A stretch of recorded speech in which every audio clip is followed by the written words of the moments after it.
Le rouge et le noir, chronique du XIXe siècle, écrit par Stendhal en 1830, lu par Équilivre, livre audio.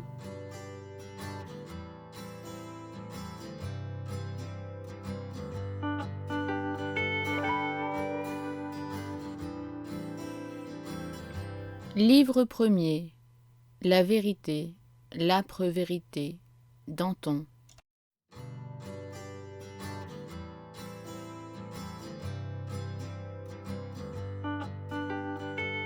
Chapitre 5. Une négociation. Cunctendo restituit rem, Ennius. Réponds-moi sans mentir si tu le peux, chien de Lisard. D'où connais-tu madame de Rênal? Quand lui as-tu parlé? Je ne lui ai jamais parlé, répondit Julien. Je n'ai jamais vu cette dame qu'à l'église. Mais tu l'auras regardée, vilain effronté. Jamais. Vous savez qu'à l'église je ne vois que Dieu, ajouta Julien, avec un petit air hypocrite, tout propre, selon lui, à éloigner le retour des taloches. Il y a pourtant quelque chose là-dessous, répliqua le paysan malin, et il se tut un instant. Mais je ne saurai rien de toi, maudit hypocrite. Au fait, je vais être délivré de toi, et Massy n'en ira que mieux. Tu as gagné monsieur le curé ou tout autre, qui t'a procuré une belle place. Va faire ton paquet, et je te mènerai chez monsieur de Rênal, où tu seras précepteur des enfants. Qu'aurais-je pour cela? La nourriture, l'habillement, et 300 francs de gage. Je ne veux pas être domestique. Animal, qui te parle d'être domestique? Est-ce que je voudrais que mon fils fût domestique? Mais avec qui mangerai-je? Cette demande déconcerta le vieux Sorel. Il sentit qu'en parlant, il pourrait commettre quelque imprudence. Il s'emporta contre Julien, qui l'accabla d'injures en l'accusant de gourmandise, et le quitta pour aller consulter ses autres fils. Julien les vit bientôt après, chacun appuyé sur sa hache et tenant conseil. Après les avoir longtemps regardés, Julien, voyant qu'il ne pouvait rien deviner, alla se placer de l'autre côté de la scie pour éviter d'être surpris. Il voulait penser à cette annonce imprévue, qui changeait son sort, mais il se sentit incapable de prudence. Son imagination était tout entière à se figurer ce qu'il verrait dans la belle maison de monsieur de Rênal. Il faut renoncer à tout cela, se dit-il, plutôt que de se laisser réduire à manger avec les domestiques. Mon père voudra m'y forcer, plutôt mourir. J'ai 15 francs 8 sous d'économie, je me sauve cette nuit. En 2 jours, par des chemins de traverse, où je ne crains nul gendarme, je suis à Besançon. Là je m'engage comme soldat, et s'il le faut, je passe en Suisse. Mais alors, plus d'avancement, plus d'ambition pour moi, plus de ce bel état de prêtre qui mène à tout. Cette horreur pour manger avec des domestiques n'était pas naturelle à Julien. Il eût fait, pour arriver à la fortune, des choses bien autrement pénibles. Il puisait cette répugnance dans les Confessions de Rousseau. C'était le seul livre à l'aide duquel son imagination se figurait le monde. Le recueil des bulletins de la Grande Armée et le mémorial de Sainte-Hélène complétaient son Coran. Il se serait fait tuer pour ces 3 ouvrages. Jamais il ne crut en aucun autre. D'après un mot du vieux chirurgien-major, il regardait tous les autres livres du monde comme menteurs, et écrits par des fourbes pour avoir de l'avancement. Avec une âme de feu, Julien avait une de ces mémoires étonnantes si souvent unies à la sottise. Pour gagner le vieux curé Chélan, duquel il voyait bien que dépendait son sort à venir, il avait appris par cœur tout le Nouveau Testament en latin. Il savait aussi le livre du pape de M. de Maistre et croyait à l'un aussi peu qu'à l'autre. Comme par un accord mutuel, Sorel et son fils évitèrent de se parler ce jour-là. Sur la Brune, Julien alla prendre sa leçon de théologie chez le curé. Mais il ne jugea pas prudent de lui rien dire de l'étrange proposition qu'on avait faite à son père. Peut-être était-ce un piège, se disait-il. Il faut faire semblant de l'avoir oublié. Le lendemain, de bonne heure, M. de Rênal fit appeler le vieux Sorel, qui, après s'être fait attendre 1 heure ou 2, finit par arriver en faisant dès la porte sans excuse, entremêlée d'autant de révérence. À force de parcourir toutes sortes d'objections, Sorel comprit que son fils mangerait avec le maître et la maîtresse de la maison, et les jours où il y aurait du monde, seul dans une chambre à part avec les enfants.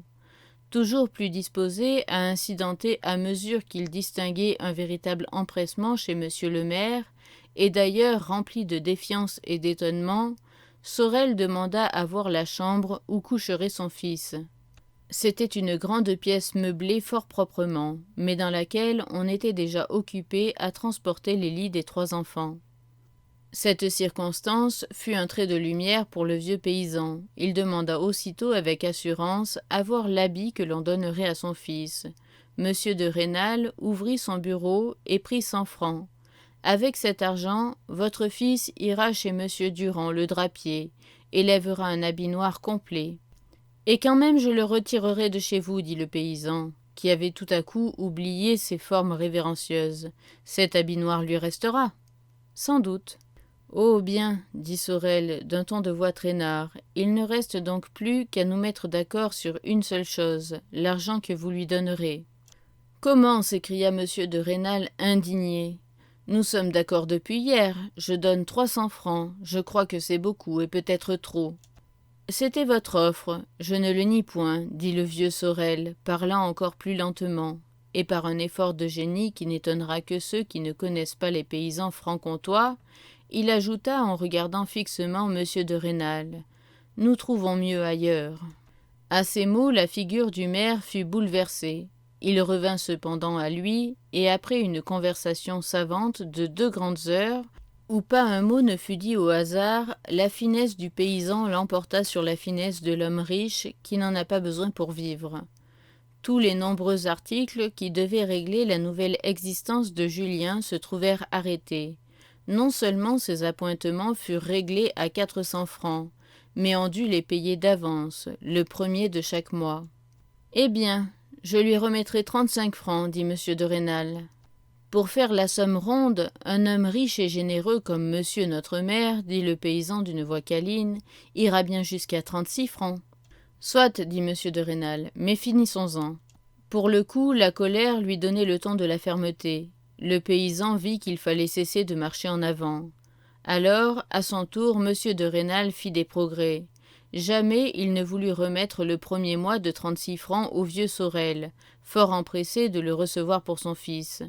Monsieur de Rênal vint à penser qu'il serait obligé de raconter à sa femme le rôle qu'il avait joué dans toute cette négociation. « Rendez-moi les 100 francs que je vous ai remis, dit-il avec humeur. Monsieur Durand me doit quelque chose. J'irai avec votre fils faire la levée du drap noir. » Après cet acte de vigueur, Sorel rentra prudemment dans ses formules respectueuses. Elles prirent un bon quart d'heure. À la fin, voyant qu'il n'y avait décidément plus rien à gagner, il se retira. Sa dernière révérence finit par ces mots. « Je vais envoyer mon fils au château. » C'était ainsi que les administrés de monsieur le maire appelaient sa maison quand ils voulaient lui plaire. De retour à son usine, ce fut en vain que Sorel chercha son fils. Se méfiant de ce qui pouvait arriver, Julien était sorti au milieu de la nuit. Il avait voulu mettre en sûreté ses livres et sa croix de la Légion d'honneur. Il avait transporté le tout chez un jeune marchand de bois, son ami nommé Fouquet, qui habitait dans la haute montagne qui domine Verrières. Quand il reparut, « Dieu sait, maudit paresseux, lui dit son père, si tu auras jamais assez d'honneur pour me payer le prix de ta nourriture, que j'avance depuis tant d'années. Prends tes guenilles, et va-t'en chez monsieur le maire. » Julien, étonné de n'être pas battu, se hâta de partir, mais à peine hors de la vue de son terrible père, il ralentit le pas. Il jugea qu'il serait utile à son hypocrisie d'aller faire une station à l'église. Ce mot vous surprend? Avant d'arriver à cet horrible mot, l'âme du jeune paysan avait eu bien du chemin à parcourir. Dès sa première enfance, la vue de certains dragons du 6e au long manteau blanc et la tête couverte de casques au long crin noir qui revenaient d'Italie et que Julien vit attacher leurs chevaux à la fenêtre grillée de la maison de son père, le rendit fou de l'état militaire. Plus tard, il écoutait avec transport les récits des batailles du pont de Lodi, d'Arcole, de Rivoli, que lui faisait le vieux chirurgien-major. Il remarqua les regards enflammés que le vieillard jetait sur sa croix. Mais lorsque Julien avait 14 ans, on commença à bâtir à Verrières une église que l'on peut appeler magnifique pour une aussi petite ville. Il y avait surtout 4 colonnes de marbre dont la vue frappa Julien. Elles devinrent célèbres dans le pays par la haine mortelle qu'elles suscitèrent entre le juge de paix et le jeune vicaire, envoyé de Besançon, qui passait pour être l'espion de la congrégation. Le juge de paix fut sur le point de perdre sa place, du moins telle était l'opinion commune. N'avait-il pas osé avoir un différend avec un prêtre qui presque tous les 15 jours allait à Besançon, où il voyait, disait-on, Monseigneur l'évêque ? Sur ces entrefaites, le juge de paix, père d'une nombreuse famille, rendit plusieurs sentences qui semblèrent injustes. Toutes furent portées contre ceux des habitants qui lisaient le constitutionnel. Le bon parti triompha.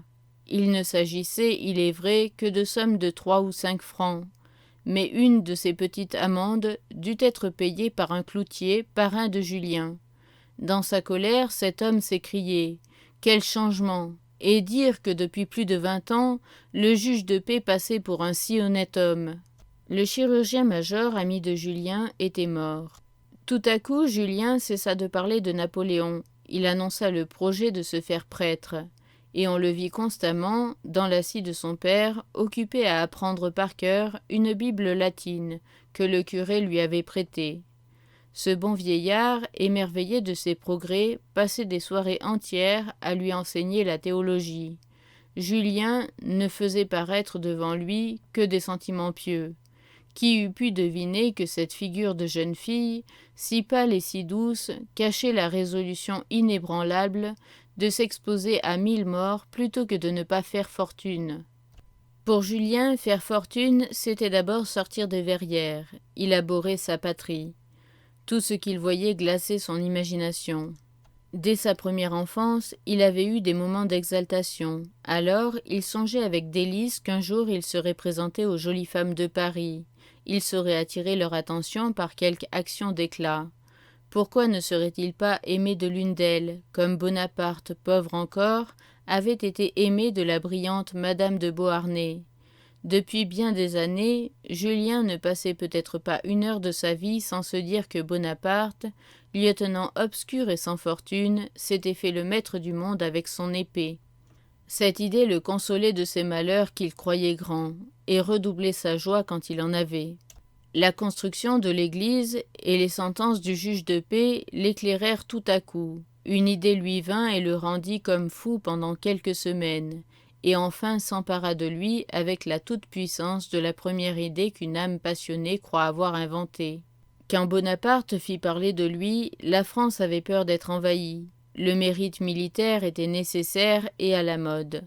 Aujourd'hui, on voit des prêtres de 40 ans avoir 100 000 francs d'appointement, c'est-à-dire 3 fois autant que les fameux généraux de division de Napoléon. Il leur faut des gens qui les secondent. Voilà ce juge de paix, si bonne tête, si honnête homme jusqu'ici, si vieux, qui se déshonore par crainte de déplaire à un jeune vicaire de 30 ans. Il faut être prêtre. Une fois au milieu de sa nouvelle piété, il y avait déjà 2 ans que Julien étudiait la théologie, il fut trahi par une irruption soudaine du feu qui dévorait son âme.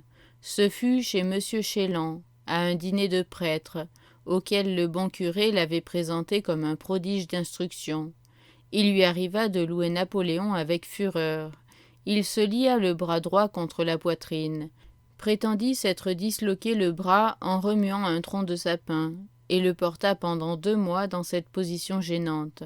Après cette peine afflictive, il se pardonna. Voilà le jeune homme de 19 ans, mais faible en apparence, et à qui on en eût tout au plus donné 17, qui, portant un petit paquet sous le bras, entrait dans la magnifique église de Verrières. Il la trouva sombre et solitaire. À l'occasion d'une fête, toutes les croisées de l'édifice avaient été couvertes d'étoffes cramoisies. Il en résultait, aux rayons du soleil, un effet de lumière éblouissant, du caractère le plus imposant et le plus religieux. Julien tressaillit. Seul dans l'église, il s'établit dans le banc qui avait la plus belle apparence. Il portait les armes de M. de Rênal. Sur le prie-dieu, Julien remarqua un morceau de papier imprimé, étalé là comme pour être lu. Il y porta les yeux et vit détail de l'exécution et des derniers moments de Louis Jeanrel, exécuté à Besançon Le papier était déchiré. Au revers, on lisait les 2 premiers mots d'une ligne. C'était « le premier pas ». « Qui a pu mettre ce papier-là » dit Julien. « Pauvre malheureux » ajouta-t-il avec un soupir. Son nom finit comme le mien, et il froissa le papier. En sortant, Julien crut voir du sang près du bénitier. C'était de l'eau bénite qu'on avait répandue. Le reflet des rideaux rouges qui couvraient les fenêtres la faisait paraître du sang. Enfin, Julien eut honte de sa terreur secrète. « Serais-je un lâche ?» se dit-il. « Aux armes !» Ce mot, si souvent répété dans les récits de bataille du vieux chirurgien, était héroïque pour Julien. Il se leva et marcha rapidement vers la maison de M. de Rênal.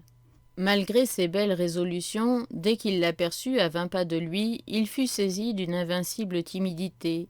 La grille de fer était ouverte, elle lui semblait magnifique. Il fallait entrer là-dedans. Julien n'était pas la seule personne dont le cœur fut troublé par son arrivée dans cette maison. L'extrême timidité de madame de Rênal était déconcertée par l'idée de cet étranger qui, d'après ses fonctions, allait constamment se trouver entre elle et ses enfants. Elle était accoutumée à voir ses fils couchés dans sa chambre. Le matin, bien des larmes avaient coulé quand elle avait vu transporter leur petit lit dans l'appartement destiné au précepteur. Ce fut en vain qu'elle demanda à son mari que le lit de Stanislas Xavier, le plus jeune, fût reporté dans sa chambre. La délicatesse de femme était poussée à un point excessif chez madame de Rênal. Elle se faisait l'image la plus désagréable d'un être grossier et mal peigné, chargé de gronder ses enfants, uniquement parce qu'il savait le latin, un langage de barbare pour lequel on fouetterait ses fils.